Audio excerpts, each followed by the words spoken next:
अस्सलाम वालेकुम। दुरूद शरीफ पढ़ना।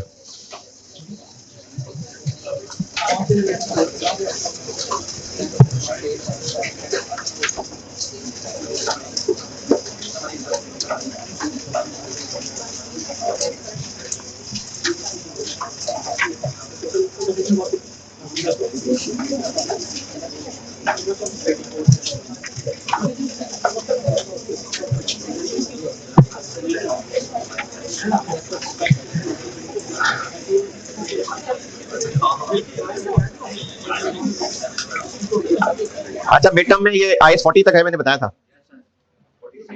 हाँ तो हो जाएगा ना IS 40। हाँ तो आसान सा IS 40 तक है, और IS 23 का एक टेस्ट ही दे दें तो जमेरात जमेरात।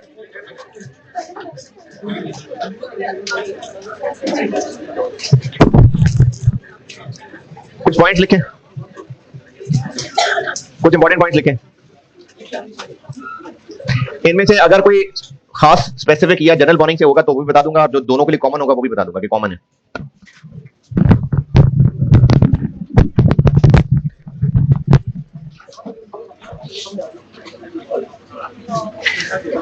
एक बात तो ये लिख लें,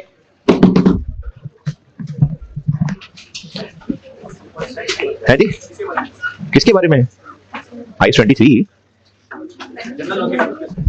जो दोनों के लिए कॉमन है वो कॉमन है, जो स्पेसिफिक के लिए वो स्पेसिफिक के लिए बता दूंगा, जो जनरल के लिए बता दूंगा। अभी तक आपको दो चार बातें बताई हुई है। एक बात ये बताई हुई है कि लोन जब तक वापस करने को ना कहा हो नहीं करना। फिर एक बात ये बताई थी कि कैपिटलाइजेशन रेट निकालते हुए सस्पेंड, बस मैं बोल रहा हूं, आप बस तसल्ली कर लें कि मैंने बताए हुए हैं कि नहीं बताए हुए। एक मैंने बात बता दी हुई है कि अगर लोन वापस करने का नहीं कहा तो नहीं हो रहा वापस। फिर एक बात ये की थी कि कैपिटलाइजेशन रेट कैलकुलेट करते हुए सस्पेंशन का नहीं है कोई काम। फिर एक बात बताई थी कि जो गवर्नमेंट ग्रांट है और कस्टमर से मिलने वाला पैसा है, देखें जो हम एसेट अपने लिए बना रहे हैं वो हमने यूज करना है, खर्चा भी हमने करना है, लेकिन अगर गवर्नमेंट हम पे तर्ज खा के पैसे दे दे, ये पढ़ाना है, मिड टर्म के बाद पढ़ाना है IS 20, तो वो हमारे खर्चे की रिकवरी हो जाती है। तो जो हम खर्चे को कैलकुलेशन में लिख रहे थे, गवर्नमेंट ग्रांट से पैसा मिलेगा तो वो उसमें कमी हो जाएगी। और अगर हम एसेट बना कस्टमर के लिए रहे तो कस्टमर से अगर पहले पैसे मिल जाएंगे तो वो भी हमारे खर्चे को कम कर देगा। तो इन दोनों के लिए खास थी ये बात। फिर एक बात बताई थी कि पता नहीं है, इवनली वाली एक बात बताई थी, और बस नहीं, एक बात और बताई थी कि जो ओनर्स से पैसा लेना है शेयर इशू करके, नहीं बताई हुई बात? बताई हुई यार। अच्छा चले दोबारा बताता हूं, मेरा ख्याल मैंने बताया हुआ है। अच्छा चले अब बता देता हूं। जब बिजनेस पैसा रेज करेगा ना एसेट के लिए ओनर्स से शेयर्स इशू करके, तो वो बोरोइंग नहीं है। दोबारा लिख, अंग्रेजी बताता हूं है, इंग्लिश बता रहा हूं। Raising funds for asset, raising funds for asset through issue of ordinary shares, issue of ordinary shares. ये जो ओनर बिजनेस में कैपिटल इन्वेस्ट करता है ना, ये वो बात कर रहा हूं मैं, कि जब ओनर बिजनेस में पैसा इन्वेस्ट करेगा कैपिटल के तौर पे तो उसको ऑर्डिनरी शेयर्स कहते हैं। ये मैंने आपको पढ़ाना है, कंपनी की इंफॉर्मेशन पढ़ानी है, तो ये होगी बात आगे। इस बात का मतलब है कि जब ओनर बिजनेस में और कैपिटल, देखें बिल्डिंग बनाने के लिए पैसे चाहिए, तो जरूरी नहीं कि सब लोन ही लें, हो सकता है ओनर्स बिजनेस में और पैसा इन्वेस्ट करते हैं कैपिटल के नाम पे, तो वो जो ओनर बिजनेस में और कैपिटल इन्वेस्ट कर रहे होंगे वो बोरिंग है। बस यही बताना चाह रहा हूं मैं। तो रेजिंग फाइनेंस फॉर एसेट क्या through issue of ordinary shares, और ब्रैकेट में ये ऑर्डिनरी शेयर्स के साथ लिख लें राइट शेयर्स। इस सवाल में राइट शेयर्स भी लिखे हो सकते हैं। राइट शेयर्स ये क्या होते हैं, ये पढ़ना है अभी हमने। Right shares is not a borrowing, is not a borrowing, and therefore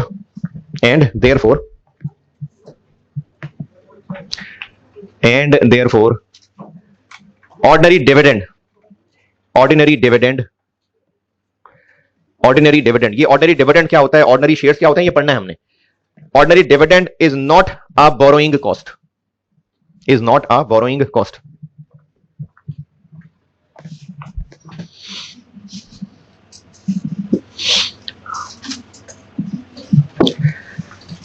इस पॉइंट का जो अपने अल्फाज में लिखना चाह रहे हैं, इस पॉइंट का मैं आसान अल्फाज में मतलब ये बता रहा हूं कि जो ओनर बिजनेस में और कैपिटल इन्वेस्ट करेगा, कि और पैसा चाहिए बिल्डिंग बनाने के लिए, वो कैपिटल है, वो बोरोइंग नहीं है। ये मतलब था इस बात का। और लिखे पॉइंट।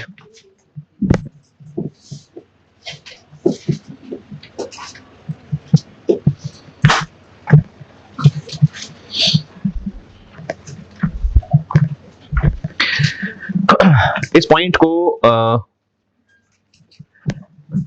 लिखने से पहले एक सवाल मैंने डिस्कस किया था, बल्कि नहीं, एक सवाल मैंने खुद करवाया था जिसमें कैपिटल वर्क इन प्रोग्रेस की एंट्रीज की थी। हाँ, उस सवाल पे आए। मैंने खुद ही बना के एक सवाल लिखवाया था जहां पर मैंने एडवांस और रिटेंशन और ये चीजें पहली दफा दिखाई थी, डबल एंट्रीज कराई थी, और उसी सवाल से एक्सट्रैक्ट्स ऑफ एसओएफ बताया था।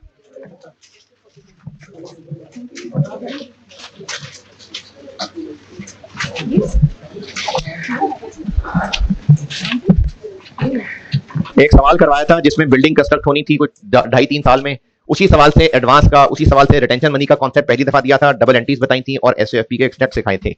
पहुंच गए?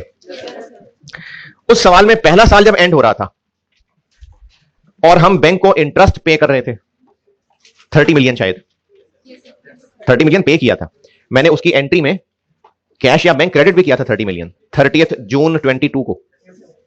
इसी तरह उसी दिन एक एंट्री और की थी मैंने कि जो सरप्लस फंड्स इन्वेस्टेड थे वहां से इंटरेस्ट इनकम कमाई थी।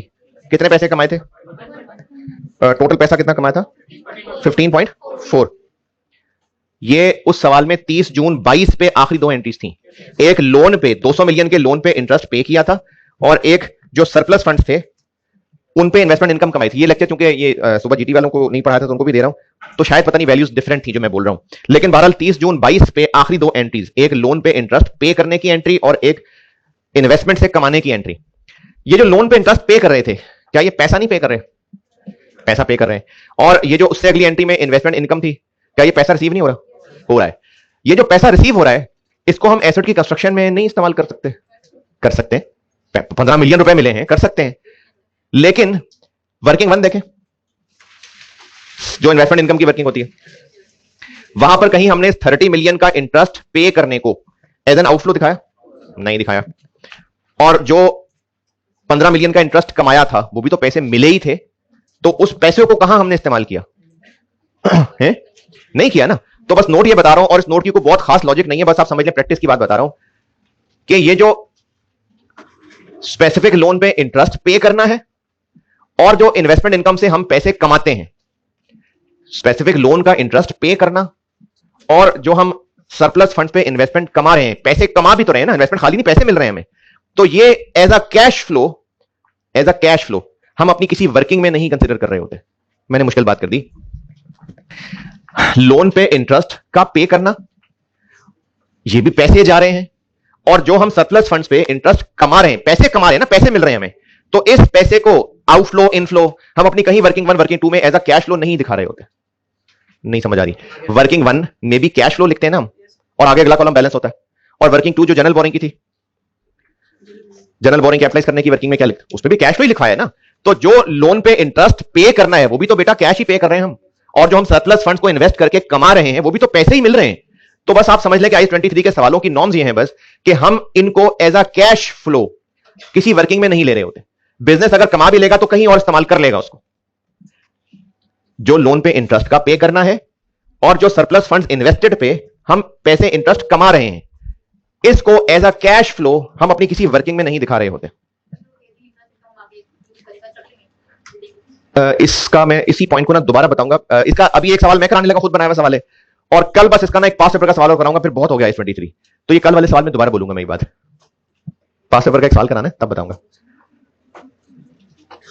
ये नोट दोबारा बता रहा हूं, लोन पे इंटरेस्ट पे करना और जो सरप्लस फंड पे हम पैसा इन्वेस्टमेंट कमा रहे हैं उसको एज अ कैश फ्लो हम अपनी किसी वर्किंग वन वर्किंग टू में नहीं दिखाते।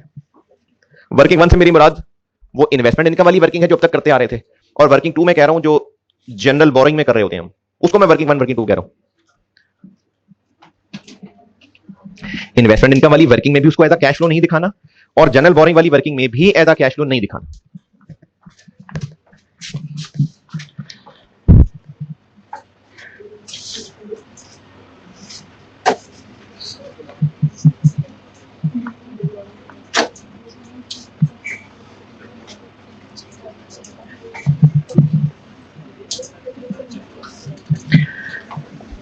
नोट लिखें। अगर multiple sources of funds available हैं, यानी बिजनेस के पास अपना पैसा भी है, स्पेसिफिक लोन भी है सवाल में, और जनरल बोरिंग भी है। अगर कंस्ट्रक्शन के लिए, चलिए पहले पूरी बात सुन लें फिर लिख लेना। अगर कंस्ट्रक्शन के लिए multiple sources of finance available है, बिजनेस ने अपने पास पैसा बचा के भी रखा हुआ है, ओनर भी और पैसा लगा रहे हैं, स्पेसिफिक लोन भी लिया हुआ है, जनरल बोरिंग भी लिया हुआ है, तो फिर हम एसेट पे होने वाला खर्चा कहां से पैसा इस्तेमाल करेंगे? हाँ जी, अगर तो सवाल वाला कोई खास इस पे गाइडेंस दे दे, जो कि स्प्रिंग 23 में एक सवाल आया था उसमें दी थी, अगर दे दे तो ठीक है, अगर नहीं तो मैं तरतीब बता देता हूं। दोबारा नोट बता रहा हूं कि अगर एसेट की कंस्ट्रक्शन के लिए मल्टीपल सोर्सेस फंड्स अवेलेबल हैं, स्पेसिफिक लोन भी है, जनरल बोरिंग भी है, बिजनेस का अपना पैसा भी है,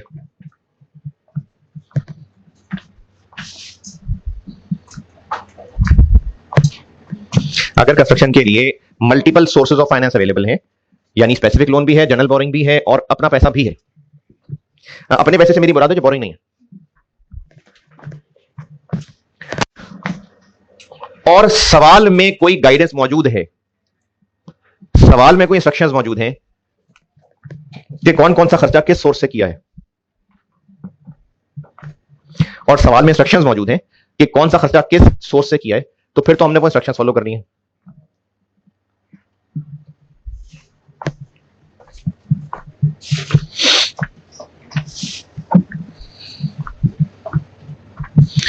और इस इंस्ट्रक्शन वाली बात की मिसाल है स्प्रिंग 23 का क्वेश्चन, ये ब्रैकेट में लिख लेना ताकि आप कल को पढ़ रहे हो तो आपको याद हो कि ये इंस्ट्रक्शन वाली बात कौन से आ गई। तो ये स्प्रिंग 23 में एक क्वेश्चन था, जब मैं 5वां ईयर की कंबाइंड प्रैक्टिस कराऊंगा ना तो उसमें आएगा ये क्वेश्चन। और अगर कोई स्पेसिफिक इंस्ट्रक्शन नहीं है तो फिर फॉलोइंग ऑर्डर में हमने खर्चा यूज करना है। अगर कोई स्पेसिफिक इंस्ट्रक्शन नहीं है तो फिर किस ऑर्डर में पैसा इस्तेमाल करना है वो बता रहा हूं।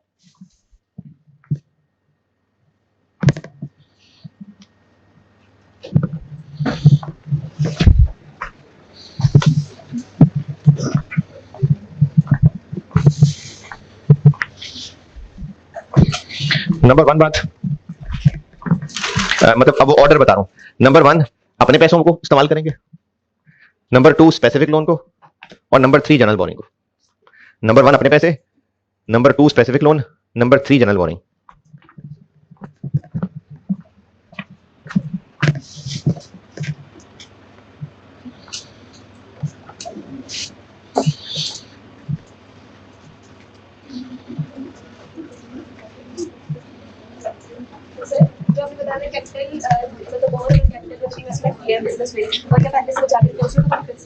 जी वो अपने पैसे हैं बस, यानी वो अदर देन बोरिंग है। अच्छा, मैंने एक बात और पता नहीं जीबी में बताई थी कि जीटी में बताई थी, मैंने यहां जीबी में ये बात बताई थी कि अगर कोई वन ऑफ प्रोसेसिंग चार्जेस हैं और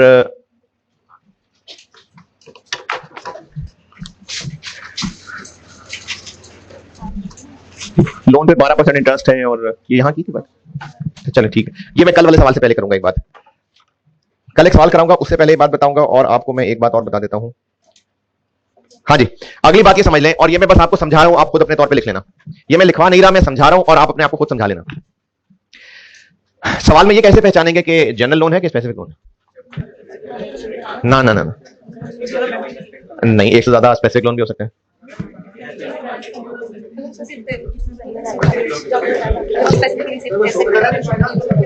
हाँ जी, इसमें भी ना असल में तो बिजनेस को ही पता होगा, लेकिन सवाल में टिप्स बता देता हूं।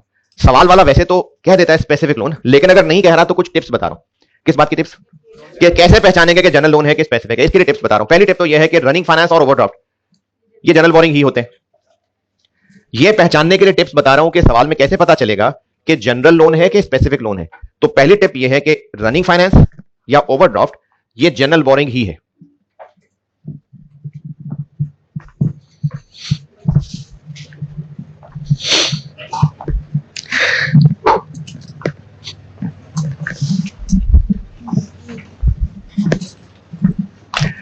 अच्छा, ये टिप्स तभी हैं जब क्लियरली बताया नहीं है, तो अगर क्लियरली कुछ कहा हुआ है सवाल में फिर तो कहा हुआ है, तो इसलिए टिप्स बता रहा हूं। तो पहली टिप तो ये बताइए कि रनिंग फाइनेंस और ओवरड्राफ्ट जनरल बोरिंग ही होता है। दूसरी टिप ये है कि जो एग्जिस्टिंग लोन्स हैं, एग्जिस्टिंग, ये जनरली होते हैं। क्यों? क्योंकि पहले ही बिजनेस के पास है। स्पेसिफिक तो तब होता जब इस एसेट के लिए लिया होता। तो जो एग्जिस्टिंग लोन्स होते हैं वो जनरली होते हैं।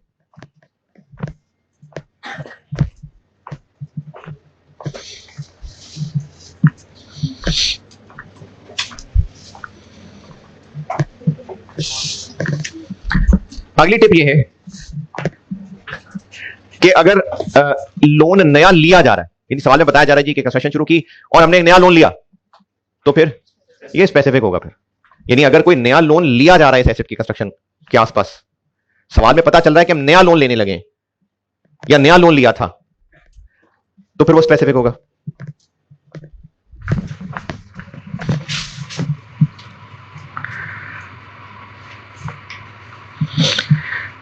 चलिए एक दो इंपॉर्टेंट पॉइंट्स और हैं, लेकिन वो कल वाले सवाल के साथ लिखाऊंगा। अभी करते हैं सवाल हम कंबाइंड वाले। एक दो खुद बनाए हुए मैंने और 5 पेपर के भी हैं, तो पहले खुद वाला कराता हूं सवाल। आप पैक की बुक के क्वेश्चंस में आए और एक सवाल होगा इस चैप्टर के सवालों में प्रॉब्ली आखिरी।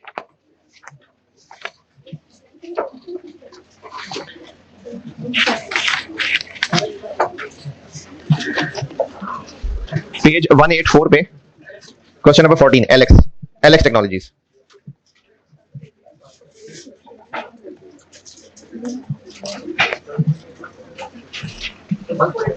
जी पेज नंबर 184 एलेक्स टेक्नोलॉजीज के नाम से सवाल है, खुद ही बना हुआ है मैंने। ये मिक्सचर वाला सवाल है, यानी स्पेसिफिक भी है, जनरल भी है, अपने पैसे भी हैं।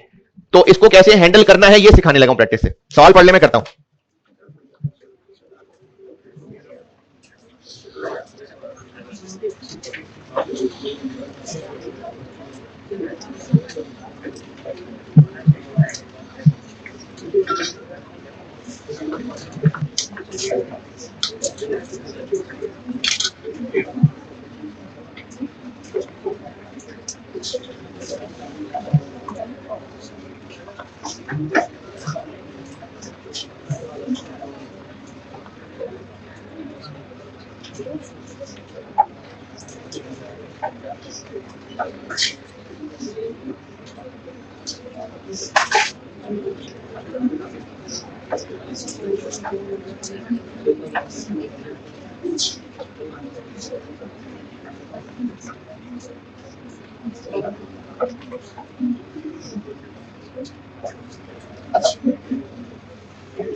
हाँ जी पढ़ लें तो मैं करूं।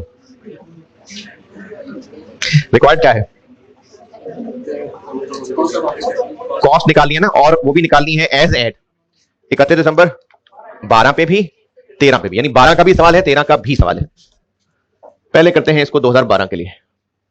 2012 में इस बिल्डिंग पे काम शुरू किया, और काम शुरू किया तो कॉन्ट्रैक्टर को हायर किया और उसने फॉलोइंग इनवॉइसेस दी हैं। तो इनवॉइसेस का नंबर है और आगे उसकी डेट बताई हुई है। तो 2012 तक कितनी इनवॉइसेस का काम हो चुका? तो कंस्ट्रक्शन कॉस्ट में तो आ जाएंगी वो इनवॉइसेस। कितना हो गया देखें? 2 आएंगे। तो कैपिटल वर्क इन प्रोग्रेस में डेबिट जब पैसे देंगे तब होगा, जब बिल होगा तब होगा, बिल होगा तब होगा। तो 31 दिसंबर 12 तक 2 ही बिल हैं, बस 3 बिल हैं। 31 दिसंबर 12 का बिल भी 12 तक हो गया ना। पे बेशक महीने बाद किया है, लेकिन कैपिटल वर्क इन प्रोग्रेस में तो हो गया डेबिट जी। क्या हुआ? समझ नहीं आई। स्क्रीन बंद है? अभी बंद हुई है? बोला भी तो करना है यार, अभी बंद हुई है, शुरू से बंद है?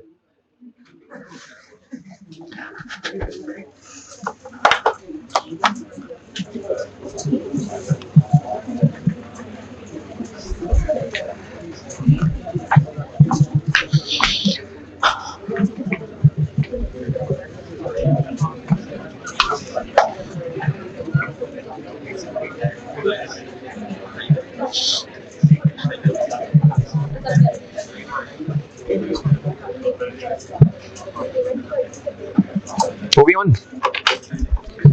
2012 तक कितना काम हो चुका था? 2 मिलियन की एक इनवॉइस है, 4500 की एक है और 4750 की एक है। 2 है और 4.5 है, और तो ये हो गया हुआ है 11। इतना कंस्ट्रक्शन का काम हो चुका और बोरिंग कॉस्ट कैपिटलाइज करनी है। अच्छा, अभी सवाल में स्पेसिफिक लोन है कि जनरल लोन है? दोनों है और अपने पैसे भी हैं। ये हो गया मल्टीपल सोर्सेज वाला सवाल जो भी बता रहा था। तो मल्टीपल सोर्सेज वाले सवाल में सिर्फ एक नई एहतियात ये है, रूल्स वही है जो पहले हम करते रहे। हम जो पहले अलग अलग स्पेसिफिक लोन की बहुत प्रैक्टिस कर ली, जनरल लोन की भी कर ली, लेकिन मल्टीपल वाले सवाल में सिर्फ एहतियात ये रखनी होती है कि आपको ना वर्किंग्स साइमल्टेनियसली मैनेज करनी पड़ेंगी, बस उसी की प्रैक्टिस के लिए करा रहा हूं। तो स्पेसिफिक लोन भी है, अपने पैसे भी हैं और जनरल लोन भी है। हमें अपने पैसों का भी हिसाब रखना पड़ेगा और इसमें इंटरेस्ट की कैलकुलेशन तो है नहीं। अच्छा, ये काम आप जरूरी नहीं टेबुलर वर्किंग में करें, ये जो मैं बता रहा हूं ये ब्रैकेट में भी हो सकता है, लेकिन मुझे समझाने में और मासूम बच्चों को समझने में आसानी होती है, इसलिए मैं इस तरह से टेबुलर फॉर्मेट बता रहा हूं। अपने पैसे ये बोरिंग है, तो फिर इंटरेस्ट और महीने नहीं, जरूरत नहीं है, बस ये इतना काफी है। स्पेसिफिक लोन भी है, इसका मतलब है कि इन्वेस्टमेंट इनकम की वर्किंग भी बनेगी। इन्वेस्टमेंट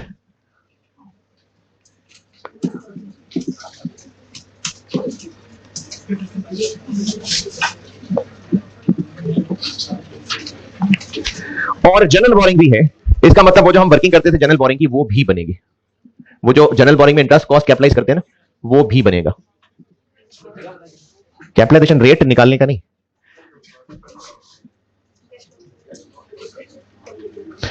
तो अब एक बहुत बड़ा मसला ये कॉम को पड़ जाएगा कि इतनी सारी वर्किंग हम कैसे बनाएं, कैसे पता कितनी जगह छोड़नी है ना। अब तक जितने सवाल किए, कितने बड़े बड़े ये सवाल होते थे, 3 4 5 लाइनें होती हैं, तो इतनी होंगी, 6 6 7 7 लाइनें लग जाएंगी।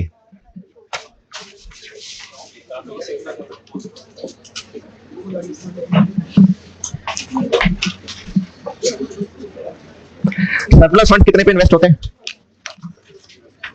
6%। ये आखिर में कहीं बताया होगा। और जनरल बोरिंग भी है सवाल में, तो फिर कैपिटलाइजेशन रेट भी होगा, निकालना पड़ेगा।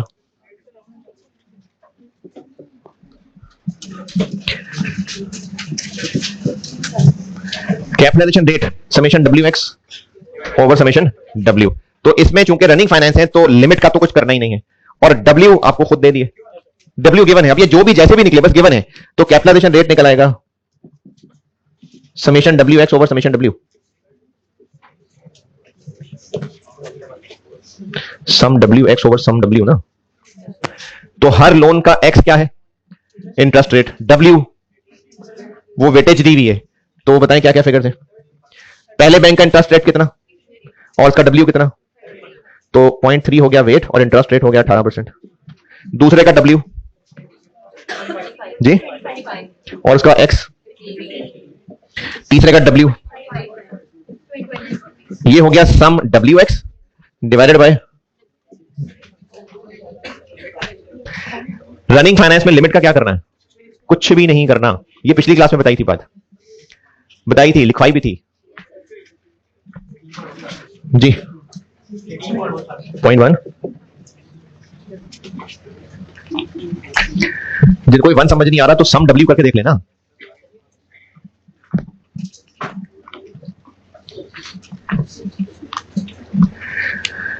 अच्छा, इस सवाल में और उससे पहले वाले सवालों में क्या फर्क डाला है, मैंने क्या वैरायटी नहीं की है? मल्टीपल सोर्सेज है ना, तो मल्टीपल सोर्सेज वाले सवाल को है सब वही जो पहले पढ़ा था, ये वही वर्किंग ही है, बस वो क्या रहा है अब सब मिक्स होकर एक सवाल में आ गई है। तो इसमें एक एक्स्ट्रा एहतियात ये बन जाती है कि हमें ये सारी वर्किंग ना साइमल्टेनियसली चलानी पड़ेंगी। कभी कभार कोई खर्चा हम यहां लिख रहे होंगे, कभी हम यहां चले जाएंगे, तो इस एहतियात की प्रैक्टिस करा रहा हूं बस। 2012 में अपना पैसा मौजूद है, बिल्कुल है, हमने 3 मिलियन संभाल के रखा हुआ है।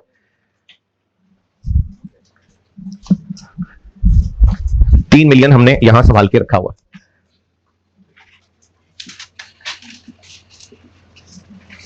यहां हमारे पास पहले से पड़ा हुआ अपना पैसा। स्पेसिफिक लोन कब लिया? 1 जनवरी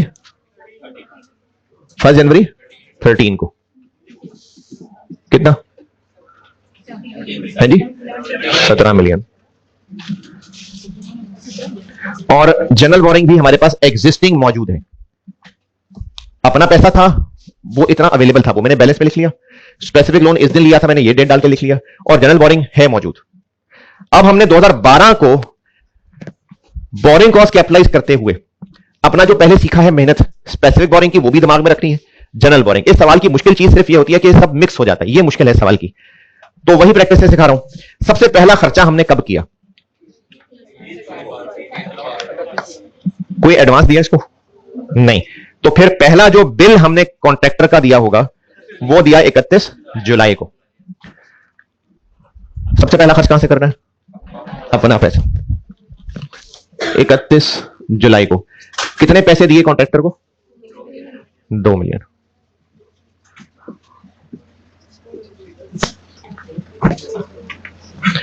फिर अगला खर्चा कब किया? कॉन्ट्रैक्टर का अगला बिल आया 30 सितंबर को, पे किया 31 अक्टूबर को। तो पहले यहां से 31 अक्टूबर, लेकिन यहां तो है ही सिर्फ 1 ना, बाकी तो है ही नहीं यहां। ये तो हो गए खत्म, ये खत्म हो गया। और पैसे देने थे। दूसरा नंबर स्पेसिफिक का लोन उस दिन था, वो तो आया ही नहीं था उस वक्त। फिर हम यहां आए होंगे 31 अक्टूबर 12। कितने पैसे? 3.5 ना, क्योंकि 4.5 में से 1 तो वहां से पूरा कर लिया था। तो 35 हमने यहां से खर्च किया होगा।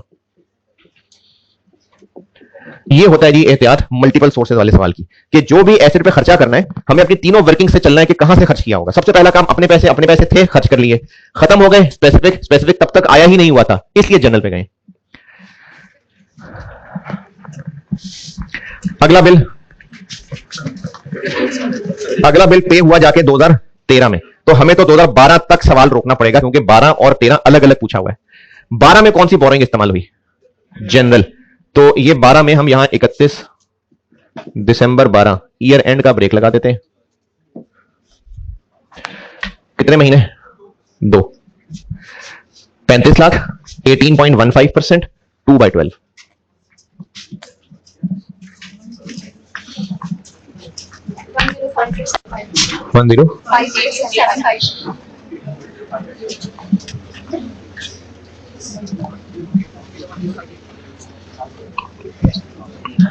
तो 2012 में बोरिंग कॉस्ट बस यही है जो कैपिटलाइज हो रही है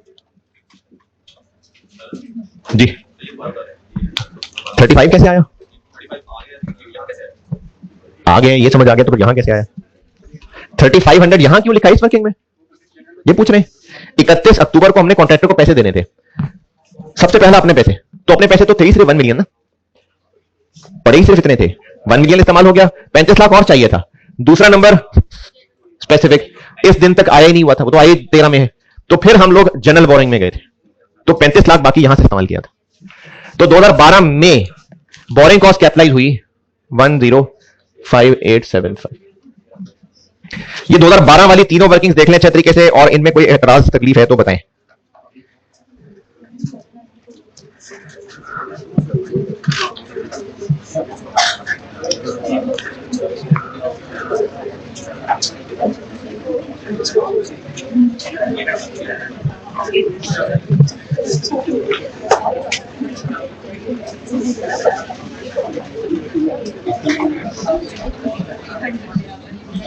तो 12 11355 ये 2012 के एंड तक cost of capital work in progress ये थी।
हाँ जी 2012 okay 2013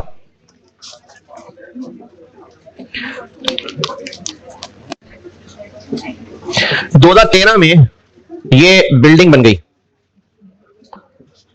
capital work in progress slash building, ये बस पुरानी खत्म हो गई बात, अब फिर जीरो से काम शुरू हुआ। नहीं ये तो है ही है, यहां से आगे चलना है, तो इसको मैं बीडी कह देता। बिल्डिंग की कॉस्ट में इतना तो पहले हो चुका है ना, अब यहां से आगे चलना है। 13 में कंस्ट्रक्शन पे मजीद कितना खर्चा, कैसे कैलकुलेट करें? जो बाकी की दोनों इनवॉइसेस हैं वो ऐड कर लेते हैं, तो बाकी की दोनों इनवॉइसेस हैं 65 एक है और 2250 एक है।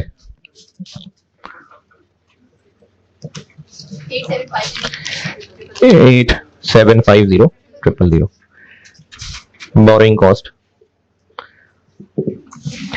अब 2013 में जनरल बोरिंग भी है, स्पेसिफिक भी आ गई है, तो हम बोरिंग कॉस्ट को ना दो टुकड़ों में तोड़ लेते हैं। एक में कह देता हूं स्पेसिफिक, स्पेसिफिक में दो लाइनें हुआ करती हैं, एक होती है इंटरेस्ट कॉस्ट,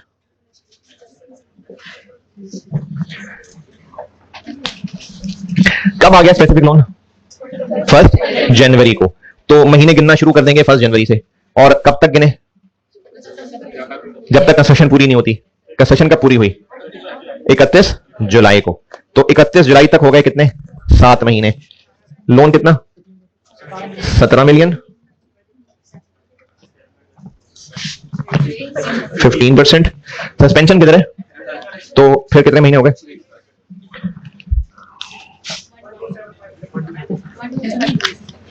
1 2 0 और इन्वेस्टमेंट इनकम वर्किंग 2। ये इन्वेस्टमेंट इनकम हमारी वहां से कैलकुलेट होगी, और इसी में इधर आगे चल रहा हूं, इसी में आगे चल रहा हूं जनरल, इसमें इंटरेस्ट कॉस्ट जो कि हमारी वर्किंग 3 चल रही है, इसी में आगे चल रहा हूं। तो जिस साल में स्पेसिफिक जनरल दोनों आ गए, तो हमने बोरिंग कॉस्ट को फिर इन दो सब पोर्शंस में बांट दिया, स्पेसिफिक की ये 2 लाइनें और जनरल की यही 1 लाइन।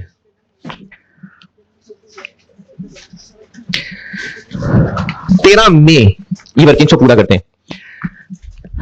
एक तो ये इंटरेस्ट कॉस्ट हमारी 1 जनवरी से अब साल स्टार्ट हो गया, ये वर्किंग को हम यहां से आगे बढ़ा लेते हैं।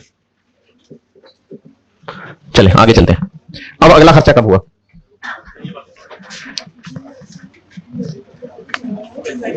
Due to some deficiency in documentation, loan हो गया हमारा थोड़ा सा लेट, तो वो 1 जनवरी 13 को मिला था, अदरवाइज तो शुरू में ही मिल जाना था। तो उस दौरान फिर हम ये जनरल बोरिंग इस्तेमाल कर रहे थे, और जैसे ही हमें लोन मिल गया on receipt of specific loan, जो हमने रनिंग फाइनेंस से पैसा इस्तेमाल किया था, कितना? ये हमने इधर वापस कर दिया। तो क्या करूं मैं? ये पैसा हमें पहुंच गया ना 17 मिलियन का, तो लोन मिलते ही हमने 35 लाख उधर रनिंग फाइनेंस में वापस रख दिया, तो यहां से निकाल देते हैं, और यहां से जो खर्च किया हुआ था 31, सॉरी नहीं फर्स्ट को ही है ना, हाँ फर्स्ट को ही है।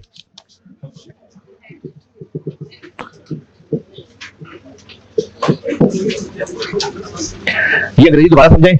1 जनवरी 13 को हमें जैसे ही स्पेसिफिक लोन मिला, हमने उस पैसे के मिलते ही ये जो रनिंग फाइनेंस से इस्तेमाल किया हुआ था ये वापस हो गया, तो ये यहां से खत्म। 13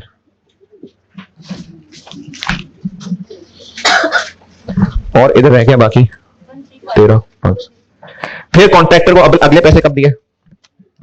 मल्टीपल सोर्सेस का सवाल यह है कि जब भी हम खर्चा करेंगे ना, हमने उस वक्त देखना है कि हमारे पास कौन कौन से सोर्सेज अवेलेबल थे। तो अगला खर्चा कब हो रहा है? 31 जनवरी, उस दिन ये है, ये खत्म हो गया हुआ, इसलिए हमें यहां से करना पड़ेगा 31 को। अरे 31 जनवरी भाई, 31 जनवरी को बिल के पैसे देने ना, वो जो दिसंबर वाला था, कितना? 4750, बाकी रह गया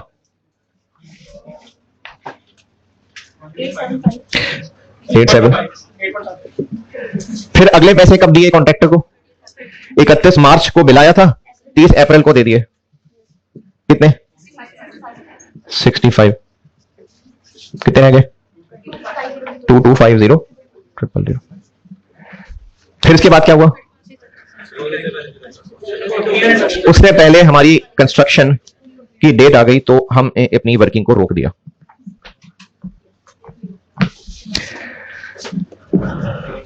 एक महीना जी, 3 है और सस्पेंशन है 1 तो 2। 13,500 मिलियन, 13,500 6%, 1/12।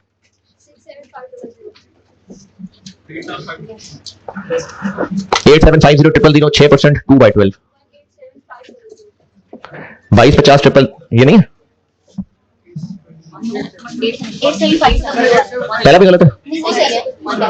875 225 6%, 3/12। 337 5 188। और ये तो पहले दिन ही किस्सा खत्म हो गया था।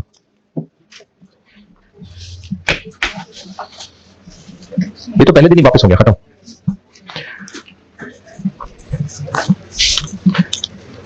थ्री नहीं 188 750 और ये नहीं है।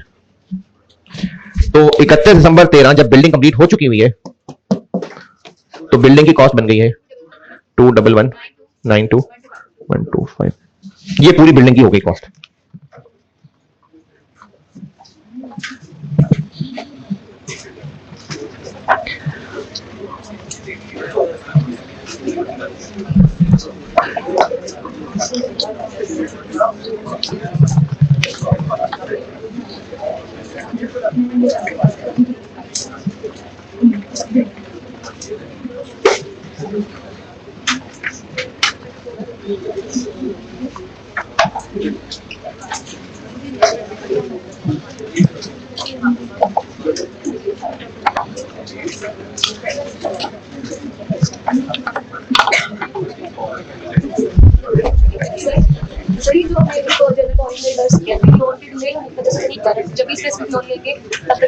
नहीं, सवाल वाला कहेगा तो फिर।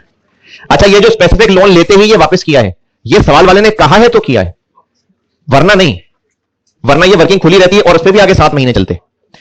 ये जो 35 लाख इधर से इधर वापस किया, ये सवाल वाला ना कहता तो ये वर्किंग ओपन रहती और यहां पर 7 महीने का इंटरेस्ट आता है इस पे। ये सवाल वाले ने कहा है, तो कोई भी लोन वापस करना हो तो सवाल वाला कहेगा तो फिर।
होमवर्क देना।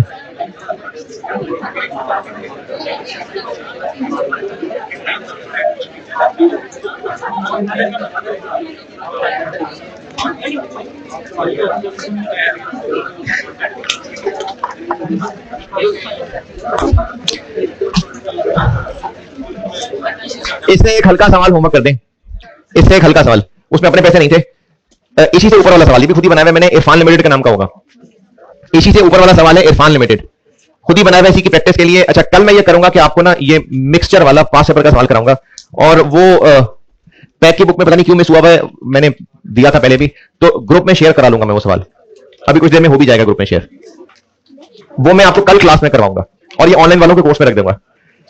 कल ये मिक्सचर का सवाल और करा रहा हूं और बस फिर I-23 बहुत है। होमवर्क तो दिया है नहीं, खुद ही बनाया हुआ है, इसी से ऊपर है इरफान लिमिटेड के नाम का। ठीक है, अल्लाह हाफिज।